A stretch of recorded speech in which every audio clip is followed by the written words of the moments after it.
You're listening to Arsenal Pass, a flesh and blood podcast for players by players. And all about strategy, leveling up, and the latest news in the world of Wraith. Welcome to Arsenal Pass. Hello everyone, welcome back to episode 174 of Arsenal Pass. Hayden Dow here with Brendan Patrick. This week on the pod, a little bit of fun and games. Going to play a game of this or that, Brendan, when we get into the main topic of the pod. But first of all, how's things? This week in Flesh and Blood, what's been happening? Pretty good. Just chilling. I'm going out to San Diego on Thursday to go sign a lease. So, yeah, I did push back my move date a little bit. Just because, dude, renting there is a nightmare. So, I don't know. It's just so prohibitively expensive. So I'm trying to find something that, hits all the right things. So I'm going out there, hopefully sign a lease, come back, and then be out there, move out there permanently. So early September, stuff like that. So that's kind of what I've been dealing with. That plus the new job, of course. But yeah, just chugging along pretty much. What's the local Flesh and Blood scene in San Diego like? I had some people hit me up actually after the pod. I think it's actually, Nice. I think it's pretty good, but I don't actually know, to be honest. The only thing, I haven't had any time to check out any game store stuff or anything like that since. So maybe it's good, maybe it's bad, but it'll probably be fine. It's not going to be. It's not going to be like the biggest. Review. It's not going to be like the biggest city in the world, Sure, It's a big change. Dallas. Big change. I've been playing some Living Legend this week. You got Skirmish Season 9 coming up very soon. Been dabbling. A lot of decks in this format. Dude, there's so many. Been playing lots. Played a bit of Chain, played a bit of Viserai, played a little bit of Oldham. That's what I play. Kano. I played a game or two with Lexi, actually. Yeah, I played a few games. Yeah, I saw your little poll. Slightly offended. Poll. Slightly offended. No Kano on the Why's poll. that? Well, there's a lot of viable decks in this format, You post a poll about best decks in a format, you don't put Kano on there, all the Kanos, they come chirping on the... I know, that's why do you think I did it? It's clickbait, They man. come chirping. That's the thing. So I wanted 6 options on the poll, but apparently you can only have 4 options on a Twitter poll. Okay, thanks, Elon. So I was just like, okay, well, I guess to be fair, Kano wasn't even going to make the 6 anyway. It was going to be in the other category. I've heard that the format is actually really fun, though. Yeah, it's really cool. I think it's pretty well balanced, honestly. I think obviously you look back to Barcelona last year in the first ever Living Legend Battle Hardened. We're not even a year removed from that at this point, and that was 8 Starvos in that top 8, right?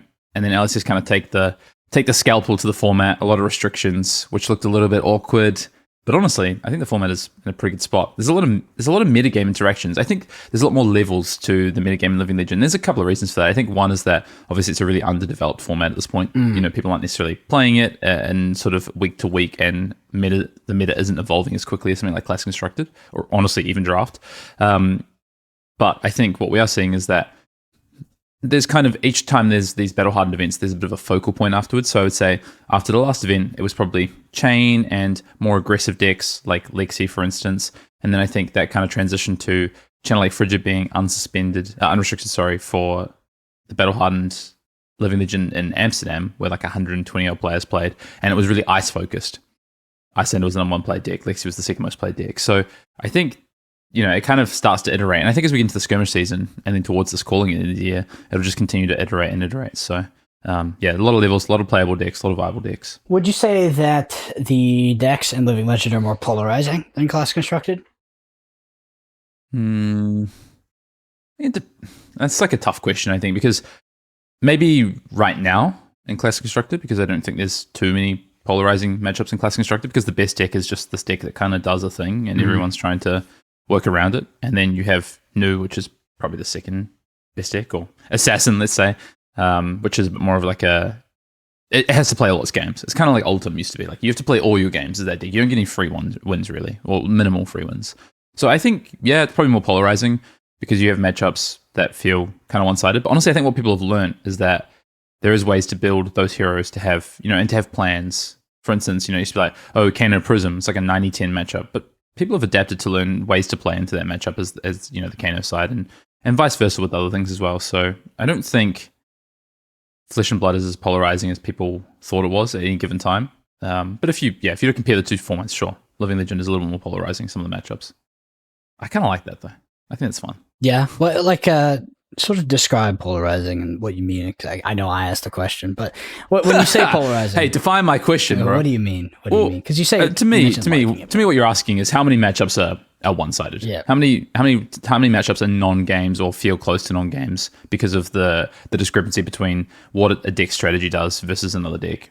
And I think honestly, those things are kind of good for the game. Like I've always been a proponent of formats where you have to make a good meta call and potentially give up matchups. Like people will go, oh, this deck's like, it has like a no bad matchup or has like at worst like a 45 matchup into things. And it's like, yeah, maybe it does. Often I think people are kidding themselves. But like what that really means is probably that you're sacrificing having better matchups somewhere else, whether that's in deck selection or just in deck build, for trying to smooth out your sort of field of matchups. And I just don't think those decks win events a lot of the time. Like let's look at Shoma, who just won the PT, right? Like he just built to play Zen and Nu, and he played Zen and Nu, and he drafted well, and he makes top 8 of the PT, and finds himself on the good side of a bracket that takes him to the win. And I think you can't win an event without a little bit of luck and getting the right pairings. And I think if you're trying to, I don't know, let's say we sleeve up. This is why I thought KO was a terrible pick for the PT, because most of your matchups are 45 to 55. But what are you wanting to play against? You don't want to play against Zen. You don't want to play against Nu. Those are going to be almost half the format. So why am I playing this deck? So I think a format where you have polarizing matchups to a degree it forces people to make meta picks. I think it's more interesting. I think it makes the meta game evolve and develop more, as opposed to being like, oh, I'm going to play this hero and I'm just going to keep iterating on it to try and fix a matchup here and there, which is honestly a little bit what I think this meta in Classic Constructed currently is. And yeah, I'm excited for Rosetta for that yeah, reason. I wonder if the sort of the polarizing matchups can also lead to a more dynamic and influx meta, because when something rises in 100%. Representation, it has sort of an equal and opposite reaction with giving more room. Yeah, natural predator. Exactly. Yeah. Yeah, which I don't think you have in this format right now. Like, there's at no point has Zen been less than sort of 15 or 20% of expected meta share at events, and I don't think that would change until Rosetta. Whereas let's say Icelander was 16% of the last meta, Lexi was 16% of this meta in Amsterdam for the Living Legend Battle Hardened. Let's fast forward to the first couple of weeks of skirmish. I think you'll see some pretty rapid evolution of the format. People rising up to try and tackle those decks. Zen maybe potentially being one of the powerhouses in that format. What happens there? So I think Zen will rise up pretty quickly in the first 2 weeks of skirmish, and then decks will react to that. So I think it's pretty interesting. Yeah, sounds cool. Good format. Anyway, let's get on to the news. This week in Flesh and Blood is Collector's Week. If you roaming around the Fab TCG homepage, you'll see a few updates. Print run update, Brendan. Did you see a print run update? This is my favorite one. Is they released how many boxes of Everfest Unlimited were printed. Do you know how many boxes of Everfest Unlimited were printed? 40. Ha! So, I mean, are they like chased now? How does that work? Well, they're clearly the scarcest, but they're more scarcely printed than Welcome to Wraith First Edition, because that was 16,700 boxes. From my understanding, it was printed as it's all sitting at LSS from what I understand. But yeah, we got some print runs for, now we're up to the point of Fab 2.0 and seeing some of the print runs. It's pretty interesting looking at some of the print runs. Something like Uprising was more heavily printed than Outsiders, for instance, which is actually surprising to me. Do y'all remember the original printing ethos of Flesh and Blood? Like what they were planning to do for, and this is what I believe, and I think I'm remembering correctly, but the idea was, and maybe it wasn't a perpetuity, but I remember in the early days where I was asking like, oh, when is Welcome to Wraith going to go away? Like, what's happening? All this kind of stuff. And then they came out with Unlimited, and the idea was like Unlimited would kind of be around. I thought that the original pitch of the idea was like it would be around forever. Like it would always kind of be on shelves. Yeah. And they scrapped that pretty quick. And they also scrapped Unlimited pretty quick as well. But yeah, I remember thinking, I was like, how does that work in like once for 3, 4, 5 years down the line? How are they going to be printing to demand for these boxes? Because the idea of it was really great. Because that was the idea. Yeah, I was pretty hyped for it, because I would have liked to be able to draft Welcome to Wraith forever. But yeah, we saw some big changes with that. And then that was even before Fab 2.0, I believe. Yeah, definitely. It was. Yeah. I think the last set to have Unlimited was, it was Everfest. It was the last set to have Unlimited. 40 boxes printed. It's interesting. I mean, Monarch is the most printed set to date between the first edition and Unlimited at 306,000 boxes from what they've published. Uprising at 212, Everfest at 229. And then, Outsiders and Dust to Dawn. Did you say it was surprising that Monarch was the most printed set of all time? No, I just think that it's almost double what was printed for Outsiders. It's quite significant. Yeah, not surprising to me, at least. Hindsight 2020. Hindsight 2020. Hey, we're at half those boxes sitting. Hey, when people's wardrobes. Channel Fireball was telling me there was barely any to go around. What happened with that? Weird. Yeah. Yeah, nobody talks about that one. As well, on Collectors Week, there's been a reprint policy update. So, in line with, I guess, cold foil reprint policy, there is now a reprint policy for rainbow foils as well. So, they will not reprint rainbow foil cards unless they feature new artwork, except for in things like classic battles. Oh, that was one set they've done this, but they haven't done this for a while. Not reprinted rainbow foil cards without different art. So pretty interesting to see there that there's a bit of a reprint policy now for your rainbow foils as well as your cold foils, which I think makes sense because cold foils generally are limited in terms of starting on the battlefield or very unique cards in your deck, promo cards, gems, etc. Whereas rainbow foils, obviously there's a lot more of those. Yeah, I mean, I'm far away from this part of this side of Flesh and Blood, the sort of finance and collecting side at this point. Me too. But I like to keep it's good news. It's good news, but I just got to hit it with the old sounds good. That's all I got. Let's get into the Commander Cookout this week. And, we had a couple of cool questions on the YouTube comments from last week. So I thought, let's just hit some of them. Mm-hmm. Let's just go through. And let's start with Caleb Muir, 5615. I love when people go like, what's my name? And what's a number at the end of it because someone else has already got my name. Guardian set is not taking the place of a draft set. They also said it will be majority new cards. Yeah, I think we did say last week it's not taking the place of a core set. But my confusion was whether it was a draftable set because it has crack shuffle play. So I knew it had sealed, or quote unquote limited play, right? But I wasn't sure if it was a draftable set. But it sounds like it's not. It's just a supplemental set that has crack shuffle play, which is interesting. Sure. Yeah. Makes sense. The whole set is playable in a limited deck. Like no matter what cards you shuffle up, in theory. Hero specializations, I guess. The next one's from Mobstein. They say the 5-year anniversary pack is only available and exclusive at Worlds in Osaka. It's funny. I don't know if the comment's on here, but I saw another comment. Someone being pissed off about this exact thing. They're like, we're getting there. Oh, okay. I'll leave it then. I'll leave it. I still don't think this is true. I watched back for a second time the keynote speech from Brian, and he does make it really clear that the 5-year anniversary packs will be available at Worlds in Osaka for certain events and things like that. But also does say they will be available elsewhere as well. It is a bit of a throw. He does kind of just mention at the end. I think they could have made that a bit clearer. But to me, that's exactly what that sounds like at the end, is that he does say other events. So little reverse Uno. He says this is the first time they'll be available. The first time they'll be available is at Osaka at Worlds. So there's ways to get them. Tom Kerr. Do you want to keep reading? Tom Kerr. Great podcast. Just wanted to give Brutus a shout out. I played KO at the Calling, and me and a buddy also on the deck got to a 10-3 finish. The most important reason for me, besides reps, was that it has an okay matchup into the whole field. Zen and New might both not be favored. They're definitely winnable, and KO has no real auto losses, which is nice into an open field like a Calling. I played against 5 Zen, 0 News. My buddy played against 0 Zen, 6 News. That's a rough field to target, so having a comfy pick that always has game is a nice place to be, at least for the Calling.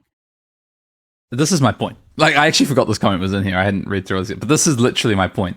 So, like, you're like a 40%er against those two decks, I would say, in my experience. Maybe even slightly less, depending on the player. And yeah, you got the 40% side of it. And also, congrats on the cash finish to yourself and your friend Tonka. Good finish. Not belittling your finish. It kind of proves my point about Brute, like in terms of this in this meta and these like non-polarizing matchups and taking these, and why I said that I thought KO was a pretty bad choice for the PT. I'm interested to know if they both played KO in the PT or they just played it in the Calling. Not sure, but yeah, I mean, I don't know, not much else to say. Like, I feel this kind of proves my point, honestly. It's Adamski. Command and Conquer, Art of War, and Lightning Strike still see tons of play. These cards have been around forever, and if we had a rotating format, they'd probably be gone by now. Likewise, lots of cards are designed to not power creep these cards. If LL becomes a premier format, could you see these Power 3 being retired in LL only so that we see some more unique design cards for CC? PS, I have my copies, so this isn't me complaining about the cost of core cards. That's a good question. That's a good question. I'm trying to draw parallels to like Magic's formats, but yeah, I feel like Flesh and Blood still pitches itself as a non-rotating game. I think that they implemented a system that made the game rotating, but they still hold probably that they're a non-rotating game. So there's like this weird dichotomy between what is their actual philosophy on rotation at this point. And I'm not sure, because I still feel like it's very important to them and important to maybe a large percentage of the customer base that they are not strictly rotating like a game like Magic.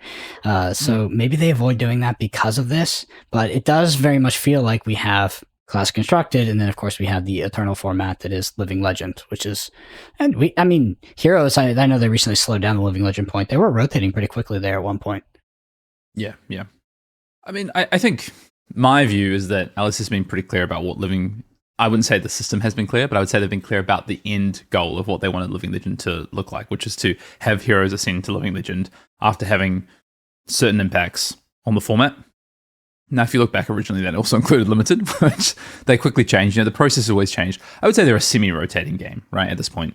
But in terms of, will I think that they'll ever, soft rotate these cards or ban these cards or whatever? No, I don't think so. I think these cards are maybe Art of War. There's a world where I see Art of War, but I think they're so cognizant of that card and the design space around it. And I think they feel comfortable enough that they could ban or restrict other cards around it. I could see Art of War getting restricted at some point. That's what I could see happening for sure if a deck came out. But if we've had Fi and Zen, and we still haven't seen a hit to Art of War, I'm not sure that we're and Chain. I'm not sure that we're ever gonna see that hit. Command and Conquer and Enlightened Strike. Honestly, I like having these kind of like marquee pillars of the game that are just so iconic and kind of stay around, because particularly Enlightened Strike, I don't think it's so versatile. It's such a good card, but it's not necessarily a very powerful card.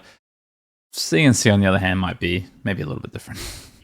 This is it's a larger discussion of, would a rotating format be fun in Flesh and Blood? Would it be good? And I think it's a topic of conversation that doesn't get explored very much because it's, against that original ethos of the game. If there's one thing I've learned is that you don't have to take the LSS of 5 years ago for their word for it. They frequently change their minds, and in drastic ways too. And I'm not saying it's a bad thing, but I don't know, because those cards, they do consistently show up in decks. They are consistently relevant. They do add a bit of homogeneity, if like not homogeneity in deck to deck, but if you look at the course of 2, 3, 4, 5 years of Class Constructed, and you have these staples that are making into most of the top decks. Like, I guess that is a little bit uninteresting on a long enough time horizon where I could see, maybe there's an argument to rotate them out. And I agree with E-Strike being a cool design, but, if we were in a more traditional rotating game, we could always reprint the card, or we could reprint it in a way that is slightly different. And, there's a way to kind of keep that consistency when you really, really like the design of something. And there was one game in particular, like Hearthstone, had this idea of like this core set that stayed around forever. And it added a level of homogeneity to that game that I didn't really like. So I'd come back in like 5 years now. It's always the risk, right? Yeah, I was just playing like Hand Buff Paladin, but it had like 3 or 4 worse cards, and it just like I didn't really like it. And they kind of scrapped that idea eventually, but it's an interesting topic. It's just not something I've thought about too much up until now, because I feel like we are still quite young in the game, surprisingly. Mm-hmm. I think the way that, so I have the perspective I have on kind of the discussion around rotating game. I think me and Brendan have locked horns on this one a little bit many times. I'm not a fan, but in terms of that kind of Hearthstone comparison, I also agree. Like, I also experienced that when I went back to Hearthstone every now and again. I think the difference of Flesh and Blood is the modality of cards, and also I think LSS always knew this is going to be their strategy. Like, whether that it's evolved in a different ways, I think they were really clear that they were going to have an eternal game, and I think they were really careful about, for the most part, the cards they printed in Welcome to Wraith in terms of not printing cards, and also through actually the first kind of 5 sets, not printing cards that were too functionally the same. You can draw parallels between things like Fate Foreseen and Sink Below, for instance. You can draw some parallels between other cards, but for the most part, a lot of cards are printed in silo, and especially when they come to generics, Scar for Scar, what's the other Scar for Scar? Snatch, what's the other Snatch? Things like this. So the unmovable, what's the other unmovable? So I think they've done a pretty reasonable job. But yeah, I have a question. I want to throw out to all listeners on this pod, and also Brendan's going to answer this question in a second. So I'll ask the question so Brendan can have a think about it, and then drop your comments in the YouTube comments below if you're listening to this pod on YouTube. From all Tier 2 and above events, so Road to Nationals, ProQuest, Callings, Pro Tours, Worlds, what's the most registered card? In fact, what's the top 3 most registered card at these events? Drop your comments below. Let us know what you think it is. Brendan, what do you think it is? I don't know the answer, by the way. This is just, I'm just curious what people think it is. Sync below. You think it's Sync Below? Yeah. It could be a Mind Strike, could be Command and Conquer, but... Sync Below is a rare, right? So maybe that's like, a common, so maybe that's more likely? Maybe it's recently made its way out a bit more, but... It definitely has, but still. I mean... So there's been. I don't think the fact that E-Strike is printed earlier than Command and Conquer has any relevance, because most Tier 3, 2, 3, 4 events all happened much after the set, like from Monarch onwards, right? So I think I'm going to say Command and Conquer. I think Command and Conquer might be the most registered card. I think that's a good guess. But I want to hear if we've got some other spicy guests people have on what might be the most registered card from all Tier 2 and above events in Flesh and Blood history. Yeah, let us know. Next question. Next question, indeed, from some Marcus Brown. I'm very excited for the Guardian Supplemental set. I'm incredibly biased, but I argue that I'd argue the fundamentals of Flesh and Blood are taught really well by learning Guardian. Plus, a lot of the draft chaff and heavy hitters doesn't see any play in Guardian, and I was really hoping for a set to overhaul some archetypes that didn't get as much love in previous Guardian printings. Yeah, that's fair. Or a Guardian, baby. Yeah. Or a Guardian. Yeah. Guardian and archetypes is like it's an oxymoron, right? It's just a value deck. It has been. Yeah. Well, yeah. I mean, it's taken different forms. I mean, but it's all kind of played on a similar axis. I would say though that is the prime reason that Marcus is right, and that Guardian is the best class for learning fundamentals. I think at this point in Flesh of Blood, I think Bravo was always the deck I handed to people when Welcome to Wraith first came out. Even Arcane Rising would always be the hero I'd say, hey, try this if people want to play the game, and it would still be the same, except it would probably be maybe something like Victor. But I do think Guardian. Well, I think maybe it's not Victor, but Guardian itself is, I think, probably one of the most fundamental classes, and it's why it was printed in Welcome to Wraith. Yeah, I agree. I'm looking forward to it. Yeah.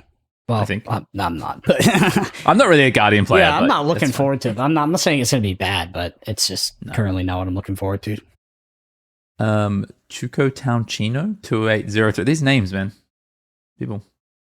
Do you guys have any underdog picks going into the upcoming Arcane Heavy Rosetta format? Oh, all right. The Arcane Heavy / Rosetta format. I'm new to Flesh and Blood and coming from Yu-Gi-Oh! I like playing rogue decks. Thanks in advance. Ooh, any underdog picks? Well, if there's a lot of arcane damage coming our way, underdog picks. I mean, what about Prism? Is Prism underdog though? No, that's the hard part. Underdog. Maybe not underdog now, but maybe underdog then. Okay, Tickler Boston. There you go. Oh, bro, that's a big underdog. I feel like that deck, doesn't that deck auto lose into the current Arcane? Arcane Man? No, I don't think it. I don't know. I feel like none of these decks are going to be anywhere near as fast as Kano. Okay. So, yeah. Honestly, I don't know. If I'm just shouting out, I think decks that... I think Brendan's right. Illusionist is a good place to look to potentially combat Arcane generally. So, yeah, usually it's not the blue heavy control deck that can pitch for Arcane Barrier and has all these resources. Kano, well, I don't know about the other heroes, but Kano kind of gets around that, to be fair. Yeah, Kano definitely did. I would say Icelander did eventually, but at the start it did not. And there were tools to try and break about the start. Because no, even I would say like when people adapted with like Warhorn. Yeah, I was gonna say Warhorn came in and that kind of changed things. Yeah. But yeah. So I wouldn't say there isn't hope for those kind of decks, but also Ultim had the ability to like just slam big attacks and Tickler Boston actually does have that ability, and you do have the new Arcane Barrier equipment actually, which I think they've printed in preparation for this. So you know what, I'm still gonna shout out Tickler. I think it could be something, but I would not advise anyone to go and buy the cards for Tickler and anticipation of Rosetta. I don't think that's a good place to be. If you're gonna bet on anything, I think it's more likely to bet on on something like Prism, honestly. Next one's humongous. Really don't understand why Bright Lights gets so much hate. Wow, let me educate you. Have you played it? Yeah, it was. Have you played the limited format? The limited format. Have you played? Was terrible. What constructed impact did they have? Exactly. So you had a format. You had a set with almost 0 constructed impact, and the limited format was terrible. The limited format was terrible for so many reasons too. Crack Shuffle Play was really bad.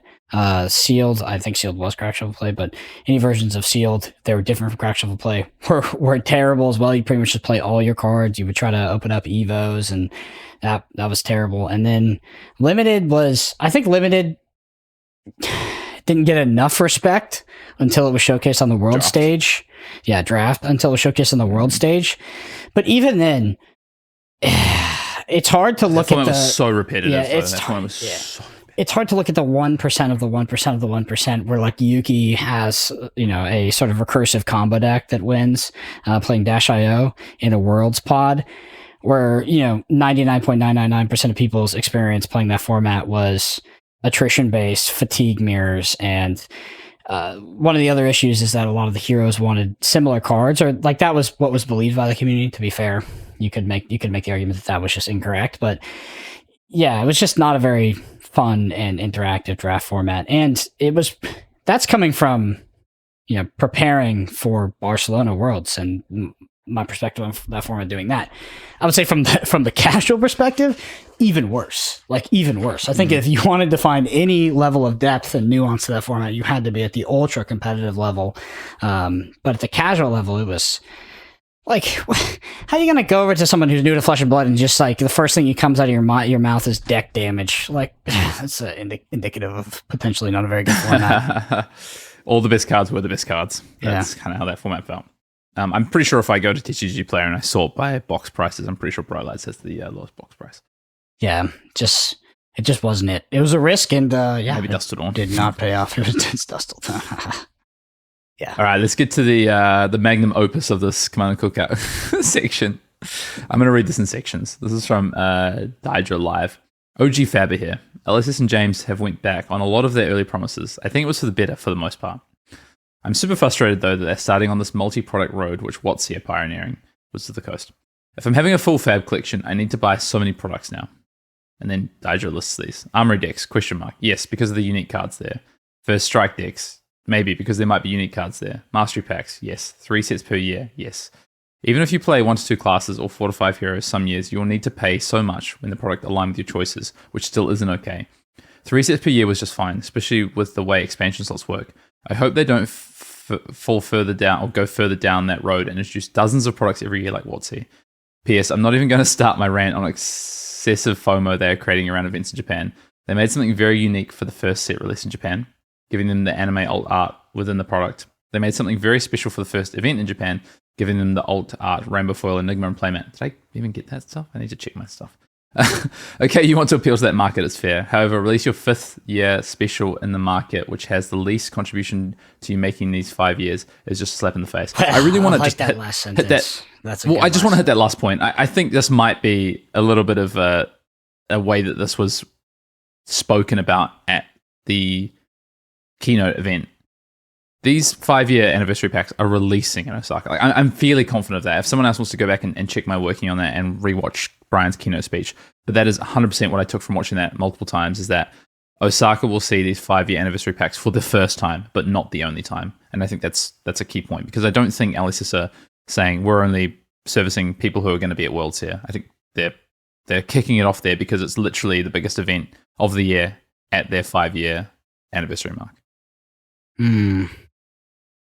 Yeah, well, the TLDR. Whether you agree with that or not, I just want to make it clear that is... TLDR of like this whole entire argument is that, yes, they are going back on a lot of things they said, I think almost objectively. But I do think it's correct in the current and the modern market of TCGs. That could not be your style, but that's fine. In regards to, Yeah, there's like there's this underlying sentiment of this question, like, Legendary Studios cares more about new customer acquisition than like customer retention, I think, to an extent, because, new market, Japan, like they were doing this kind of new market thing for a while, and it's kind of they did it for so long. That's how they grew the game. Long. Too. That is how they grew the game. Yeah. I think that's a fair enough critique, but that is like the fastest way to expansion is going to be new markets. Billy? Yeah, it's not like we're going back into we're not going into Texas and trying to expand our 50 player base to 60. It's like, we go to Japan, we tap into a whole new market, and I think it's good for the game too. But yeah, it's a hard balancing act. Yeah. I think it's a fair critique, but 100%, I agree. Like, what are you going to do about it? That's the problem. Like what? Like what? What are you going to do about it? You're just going to, I know it's okay. It's not what James said when he was, 1 year into the game. Sure. But, it's just how it is. That's just how it's going to be. So if you're going to compare what was the Coast doing with Magic, and I was a long-time Magic player. I played Magic for 15 years. I think if you're going to compare what WotC have done to what LSS is starting to do, and I really do agree, and I hope that LSS continue to be smart about product releases, and I think they are with this new strategy of product releases. As much as Daiju talks here about Armory decks, First Strike decks, Mastery packs, etc. I think 3 core sets per year is still. I feel like honestly, if I want to go and like play some Magic, right? I'm like, I'm pretty keen. I didn't play Magic since last year. Maybe I'll go play some Standard or something, or Pioneer, whatever. Oh, none of my cards are relevant. I guess I have to buy an entirely new deck. You don't get that in Flesh and Blood for the most part, right? Like obviously you might have a hero hit Living Legend, but a lot of the time you just play with your cards, which is nice, which I think is a big difference. The other one as well is that if I want to even go and like draft or something, if I'm like, I'm gonna go draft, and then I'm like, wait, a new set came out 2 weeks ago? Didn't another set just came out? Like, what's he releasing like monthly limited sets? It's just that's hot take though. From the ultra casual point of view, I actually like that. Like, I don't play Magic competitively, but anytime like I want to get a new Magic experience, like it's there. There's a new draft format. There's different decks dominating in Modern. There's different decks dominating in Legacy. Like it is a highly variable format. And all of the formats too, and the Eternal one. So actually, from someone who doesn't take Magic seriously at all, which I don't, I actually like it. It's not what stops me from going all in on Magic for sure. It's not the product release. It's a lot of other things. But the gameplay sucks. Yeah, pointing out some of the things that Legendary has done in regards to like Armory decks and putting chase cards in there. Like I do think that they don't. I feel like they don't make those decisions with the entrenched customer's best interest in mind. Like I think that is actively like, hey, can we extract more money and make these products valuable? Which is like, it's fine. We just don't have to like sit here and pretend like it's it's motivated for our own good or something like that. Well, what I would like to see them do is add these cards into Armory pools. So you release an Armory deck, and let's say there's 3 new unique cards. Maybe it's 1 piece of equipment and 2 unique cards. Then at least introduce like 1 or 2 of those into the Armory pool at some point. Maybe it's the equipment as like a rainbow foil, which they have done in the past. Maybe it's a full art version, non-foil of one of these cards. Like start to introduce those. I think that would be a good way to do it. But yeah, I do agree to an extent, but also just want to balance off that. I think so far, I'm not upset with the way it's been done. These Armory decks, by the way, I think are pretty cool. I find we've been complaining for so long about not having new player products, and now we have First Strike decks and Armory decks as like a pathway into it. And I think that's been a much needed thing. And the Mastery packs, cool. I mean, I want an extra product that I can like crack shuffle and play. And this is replacing effectively the kind of supplementary products, right, that we did have previously. Yeah, if you really want to take something up with them, take up the fucking Monarch print run with them. That's a real topic. Well, that's what Brendan will take. Yeah, that's a real topic. I'll grab my pitchfork. I'll join you. That was some shady shit. Let's get into the main topic, and we're playing this or that, Brendan. You know, this or that. I'll give you some examples, some non-fab examples to start with, and then we're gonna play a game of Flesh and Blood, this or that. So here's my first this or that for you. There's some non-Flesh and Blood related ones. No more social media or no more messaging apps. Which one? If you have to choose one. No more social media. I agree. Does that count like text? Social media. What do you mean? Messaging apps. Does it count like text or? Yeah. Okay, yeah, definitely no more social media. That shit doesn't do me any good anyway. I agree. Warm climate or all seasons? Warm. Which do you like having? Always warm. Yeah. I think I'm coming around on that, actually. I was always an all seasons person, but living in Sydney now for near on 8 years, this winter has not been particularly, well, it has been particularly cold for Sydney, but it's not particularly cold to what I grew up in. Like, it's not, I don't know, what's the comparative in Fahrenheit? I don't know. Like, the lows have been like 55s kind of thing, right? 50s, 55s. But that's cold for me now. You know, I'm struggling with that. A day at the beach or a day at the amusement park? Beach. No way you say amusement park. Dude, honestly, neither. Yeah. Yeah, I don't like either. You live near the beach, so that's one thing. Yeah, but I don't go to the beach. Yeah. That's what happens when you live near the beach, I think. I lived near the beach for a long time. I didn't really go. I'm moving back. I don't like sand. I'm really anti-sand. I'm a big anti-sand guy. And I'm not a big fan of salt water either, honestly. Unless it's like stagnant. Mm-hmm. Learning a new language or learning a new musical instrument? Language. Anybody says musical instrument, what the... New language is like it's like a superpower. It's like a key to a world. It unlocks a whole group of people and culture that you could never access. Kind of. Some people are artists and they might want to learn a musical instrument. Language is art, but it would be cool to play an instrument. Sure. So is music. Yeah. It would be cool to play an instrument, but language hey, sure. music might get you girls, you know. Yeah, not gonna help me. Nah, I'm hopeless. Watching sunrise or stargazing? Sunrise, I think. When was the last time you saw stars? I live in the biggest city in the world, bro. I can't see stars. Smog city. Nah, I can kind of see stars, but not really. I went on over Easter, we went down to like a very remote part of kind of the state that we live in, and we got this little, like, it's like a self-sufficient, like, tiny home. It's like kind of like a little cabin. Yeah. Yeah. In the middle of like a paddock in the middle of nowhere, where like there was this mown out strip, and there's a big sign on the door when we got there that was like, if you're going to go for a walk, take the snake sticks. You know, like there's this kind of place. Oh, right? This is remote Australia too. Yeah. Okay. Yeah. Take the snake sticks if you're going for a walk. So suffice to say, I didn't go beyond the circle of the light of the property, honestly. That's not true. I did a couple of hikes, but they were on tracks. And we spent a couple of hours one of the nights just set aside, bottle of wine, stargazing, and you could see the whole galaxy. It was kind of insane. Well, you know what I mean. But you could see the Milky Way, like you could see all the lights. Like it was pretty insane. So I'm on stargazing. Used to do a lot of that when I was younger, living in a small town. But living in Sydney now, you don't get much of that. Yeah. Not that it's as big as Dallas, obviously. No, not even close. All right, let's go to the flesh and blood ones. Would you lock in early or would you stay open? This is draft edition. Trying to win, or am I trying to have fun? You decide what you want to do. Recently, I've been a lock in early kind of gamer, but it changed with the limit on the deck sizes, the maximum. So significant.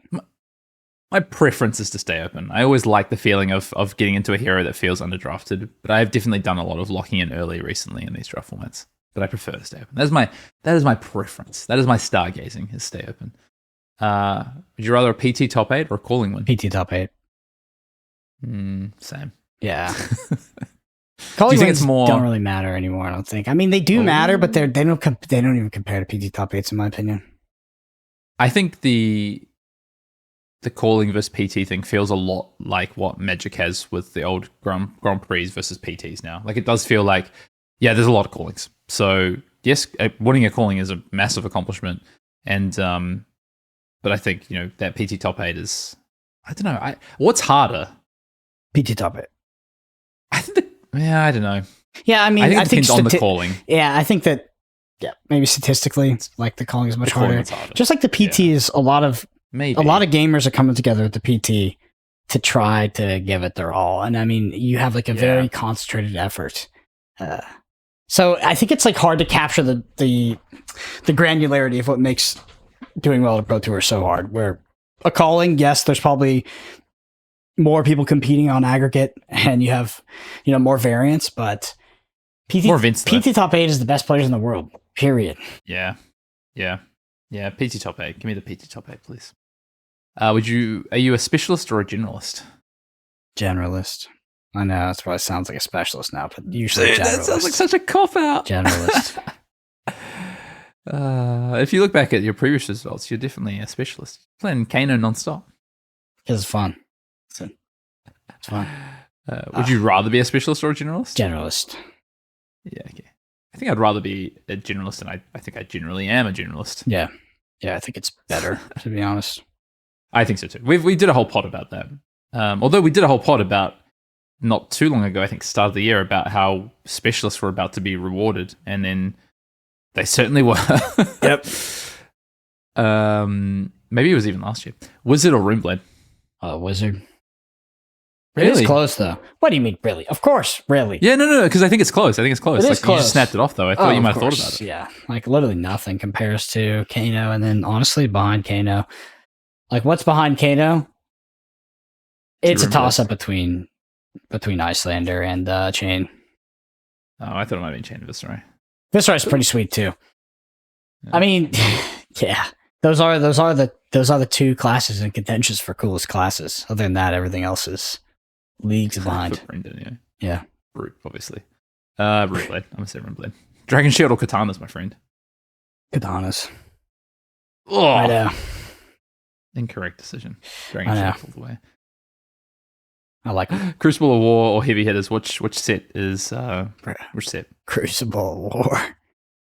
Crucible of War might be the best set in Flesh and Blood history. Because Crucible of War, just go look through the card gallery. It's a story. Might be the most powerful set. Yeah, it's like Crucible of War is a masterpiece. Like, look at all those cards. Look at how there's just so much ingenuity in those cards, and they expanded the game of Flesh and Blood by so much.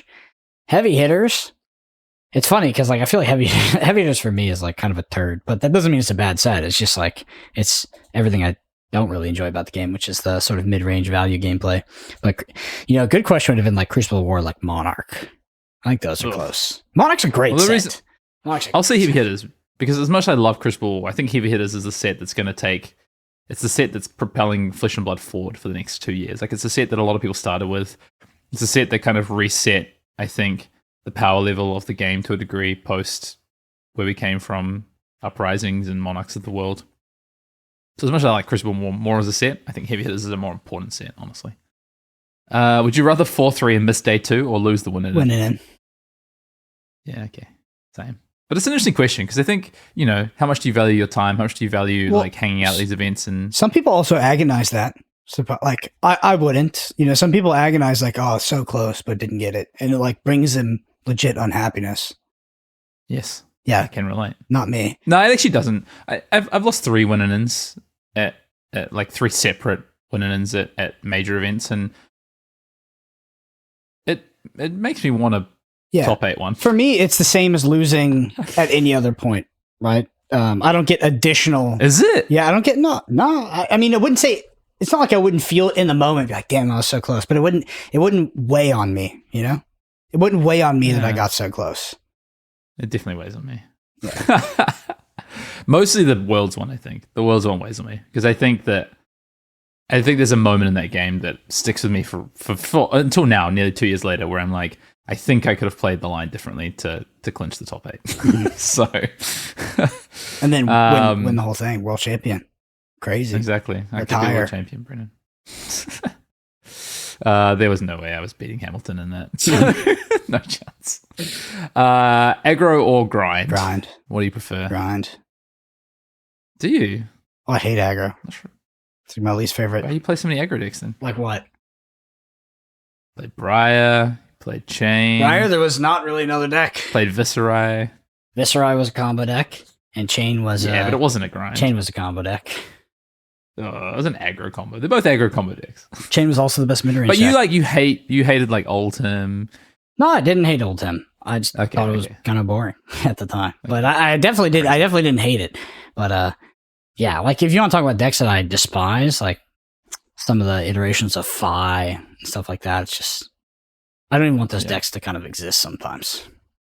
Sure. Combo or second cycle? Combo. Is it close? Not really. Second cycle is cool, but I think when I think about this kind of combo, I would think about Viscerai, the original. Mm-hmm. Yeah, that was really fun. That was really cool. so dynamic. Like you're always kind of evaluating the line of, is it time to go off? Is it not? Can I wait? Can I build up more equity, etc.? I think that's really fun. Yeah. I think it's combo for me too. I do enjoy some formats for second cycle, but some I don't. Like some of them are just like math games where you get to a point in second cycle, like you already know the game's over. Yeah, you know it's over. You're like, cycle. I have to see if my opponent fucks up. Like that. Yeah, literally, yeah. Which is not. I don't find that enjoyable. Yeah. I don't think I answered the last one, but I think I prefer a good aggro format. But I do like a grind and something. But again, it's got to be the right kind of grind. If I'm grinding just for pure like percentage points, I don't particularly love it. Brute or Ninja? Two classes you haven't played a lot of, but yeah, okay, fine. I played some Ninja back in the day. Brute or Assassin? Probably Brute. Okay, cool. Assassin's my least favorite class in this game. Yeah, I think honestly. Me too. Oof. Me too. Would you rather lose to a mistake or lose to variance? Oh. I also just assume I don't have to answer the last question. It's obviously Brute. That's tough. Because losing to a mistake is obviously way more painful, but then you have the added upside of being able to learn from it and not make it again. I'm assuming that's inherent in this question. Is like if you lose from a mistake. You can take these questions however you want. If you lose from a mistake, that you can learn from it, because that's not implied. So I'd rather lose from a mistake because of that. But I also, I really don't like making mistakes, especially, it really bothers me. It really, really bothers me. It's like an identity crisis when I make critical mistakes in card games, because I don't know, it sucks. I really hate it. It shakes me to my core. Variance, that shit happens all the time. So what are you choosing? Mistake still, because you can learn. I'd rather lose to variance every day of the week. I think I just don't care about variance. I think it just doesn't bother me in the slightest. If I lose to variance, I'm easy. I can quickly accept that. I think if I lose to a mistake, that can, it doesn't feel good. And also I think it just means that I'm not performing well. So, but if I get to the end of the day and I lose to if I compare my two kind of top 16s, one at PT1, one at Worlds 2022, I think I lost to, I missed out on top 8 potentially due to a mistake at Worlds, and I think I lost out to variance at PT1. And it's I know which one annoys me a lot more. It's the one where I made a mistake, that's for sure. Yeah. E-Strike or Command & Conquer? Going back to this Age-0 one. E-Strike. It's a cooler card, let's be real. I agree, although I do like what Command & Conquer has done for the game. I'm going to say E-Strike. It's more iconic. Monarch or Part the Misfile? Monarch. Chain, Prism, Bolton. Levia. Just stop at Chain and Prism. Chain, Prism. Yeah. Full stop. Chain and Prism were sick. I mean, what a change in the game at that point. Just such an overhaul. Well, it was the first Talented Heroes. Yeah, but also, I mean, you could have had fucking Fire Ninja or whatever. It wouldn't have done much, Draconic Ninja, but they came out swinging. They also threw in a turd in there. They threw Bolton in that set, but outside of that, they were at bat. I think it's Part of the Misfile for me. I think I really hate Monarch Limited. And I think as much as I loved Chain, that's one hero. I also played quite a bit of Prism. That's two heroes. Even Levia I kind of like to extend, but I think Part of the Misfile is just potentially the most important set when we look 5 years time into the future at Flesh and Blood's history. Honestly, I think what it means, what it's done, where it's landed, I think it's a very important set. So I'm gonna say Part of the Misfile. I also think Part of the Misfile is pretty cool. The limited format is maybe the best limited format ever as well. So I do have to temper my belief, because you have said that quite a lot. I think at one point you may have said that about Bright Lights. I definitely did not. I hope somebody can go back and clip every single time Hayden says this might be the best limited format of all time. I've definitely said it about heavy hitters and Part of the Misfile, definitely. Uprising. I might have said it about Outsiders, but also I think I compared Outsiders closely to Welcome to Wraith. Mm-hmm. I don't think I've said that about... I'm pretty certain I never said that about Bright Lights. I'm almost. Might be the best limited format of all time. I wouldn't bet the house on it. I do get really excited about. I do get really excited about limited formats. All right, best deck or the medical? Medical. Yeah, medical. I don't like playing the best deck. I actively avoid. It actually sucks. It's not fun at all. What's no, fun? it is fun sometimes. It's usually fun when people don't realize it's the best deck, though. Yeah, usually I think if you're playing the best deck, you just get to the tournament with a target on your back, and you're like, shit, I hope I don't pair into any of these like hella risky like metagame calls people have brought to the tournament that I just kind of auto lose to, which can be a thing. But you can go one step further, right? You can take the best deck and you can tweak it and tune it for that. Like, I think that is a real thing that we've seen happen in the past. Yeah. Like, I think that happened a lot with Ultimate and Lexi in their respective formats through time as well. Still very much medical for me. Very much medical. Yeah, I prefer the medical. It's more fun, more enjoyable. Let me ask Flesh and you. Blood's edition. I got Okay. one. Limited Right. or constructed? Oh, that's a good one. I think now constructed. I think if you'd asked me this question a year ago, I would have said limited. I think for me now it's constructed. Yeah. It's close though. Make clear. I really enjoy limited. Yeah. If the draft experience was slightly better, I would hands down say limited. I want to see a slight improvement in this draft experience in Flesh and Blood. Mm-hmm. That's all I got. I took that one. That's a good one. Straight from the dome. Good. Thank you very much. That's been the Flesh and Blood edition of This or That. Well, New Zealand or Australia.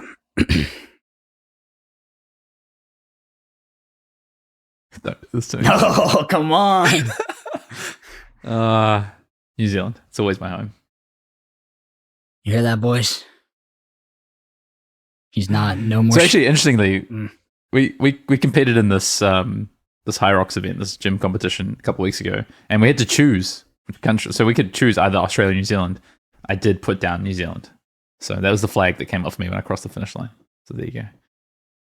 Solid. Says it all. Solid. Take us out, Brendan. All right. Well, if you enjoy this podcast, something you do is leave us a review on Apple Podcasts or Spotify. There's video version of this on YouTube, youtube.com/ArsenalPass. Twitter's our Brendan APG, Fian_Dale. And special shout out to all the Arsenal Pass patrons. You help us do what we do week to week. Thank you all so much for listening. We'll see you next week. See ya.